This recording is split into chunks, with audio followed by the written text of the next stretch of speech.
Dhrangadhra police divisional હેઠળ આવેલા 6 police station 381 અસામાજિક તત્વો સામે પોલીસ દ્વારા કરવામાં આવી કાર્યવાહી.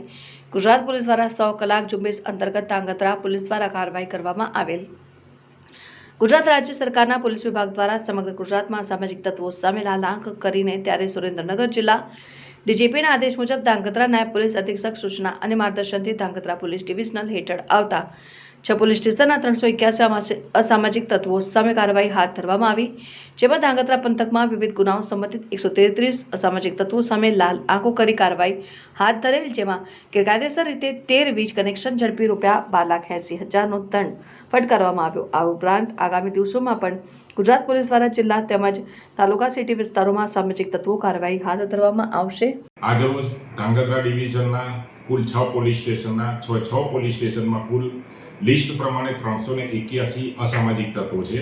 જેમાં શરીર સંબંધી ગુના, વ્યાજખોર, ખંડણીના, મિલકત સંબંધી, પ્રોહિબિશન, જુગાર તથા લેન્ડ ગ્રેબિંગના ગુનાના આરોપીઓ જે છે એ લોકોને આજે અત્રે ડીવાયએસપીની કચેરીના ગ્રાઉન્ડમાં બોલાવવામાં આવેલા અને 100થી વધુ ઈસમો હાજર રહેલા. જે તમામ ઈસમોની મિટિંગ લીધેલ છે અને તેઓએ ભૂતકાળમાં જે ગુના કરેલા છે તેની માહિતી મેળવી અને ભવિષ્યમાં તેઓએ કેવી રીતે રહેવું, સમાજને કઈ રીતે ફાયદારૂપ થવું તથા કાયદામાં પાસા તળીપાર વિશેષ જોગવાઈઓ જે છે ગુજસીટોક એની પણ સમજ કરવામાં આવી કે ભવિષ્યમાં તમે બીજા કોઈ ગુના કરશો તો BNSની કલમ પ્રમાણે પણ 112 અને 113 મુજબ અને 111 મુજબ કાર્યવાહી થશે અને લાંબા સમય સુધી તમે જેલમાં રહેશો તો તમારા પરિવારના સભ્યોનું શું થશે તે બાબત પણ સમજ કરવામાં આવી છે. અને મોટાભાગના જે હાજર 100થી વધુ ઈસમો હતા એ લોકોએ ગેરંટી આપી છે કે અમે ભૂતકાળમાં જે ભૂલ કરી છે ભવિષ્યમાં નહીં કરીએ અને અમારાથી કંઈક ભૂલ થઈ જશે તો એ સુધારવા અમે પ્રયત્ન કરીશું અને અમને પોલીસને ગેરંટી આપી છે કે હવે ભવિષ્યમાં અમે કોઈ પણ ગુના નહીં કરીએ. ને આવનારા સમયમાં સર આ લોકો બીજી ગેરપ્રવૃત્તિ કરે તો આમની ઉપર પોલીસ શું એક્શન લેશે?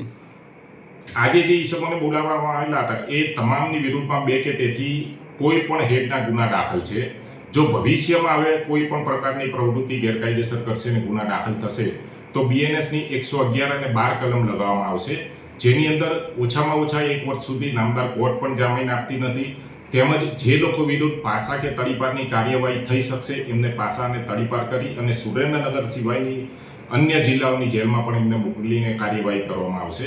આ ઉપરાંત હાલની અંદર DG સાહેબશ્રીના હુકમ પ્રમાણે તમામ અસામાજિક તત્વોના ઘરે વીજ ચેકિંગ પણ ચાલુ છે અને ગેરકાયદેસર જે મળી આવે છે એ કનેક્શનો કાપી અને દંડની જોગવાઈ છે એ પ્રમાણે દંડ પણ કરવામાં આવેલા છે.